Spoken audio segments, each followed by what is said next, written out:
reality, most of the Roman population was poor and unemployed. Apparently, men think about the Roman Empire a lot, according to the hashtag Roman Empire TikTok trend. But why is the Roman Empire, after 2,000 years, still such a hot topic? It's actually kind of interesting when you think about it, because the British Empire, or the Mongol Empire, or the Russian Empire were much larger in scale, but none of them live rent-free in our heads the way Rome does. Because we think of conquest, the emperors, and the gladiators, but in reality, most of the Roman population was poor and unemployed. Because by the 1st century, the capital city of Rome had over 1 million people, the largest city on Earth at the time. But most of them were actually living in dense, unsafe apartment blocks that could burn down any minute.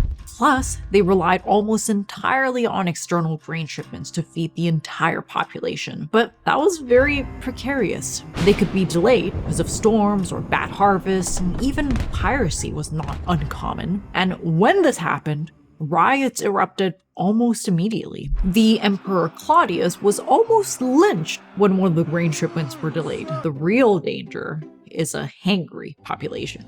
So they started a subsidized grain program, which eventually became a free monthly grain allowance, the annona, which roughly fed 200 male citizens paid for by the empire. And the Colosseum was actually a part of the same strategy. Keep the population fed and entertained to keep the streets quiet. But the system that held Rome together, and the thing that made Romans feel Roman, also became the very thing that pushed it to its breaking point.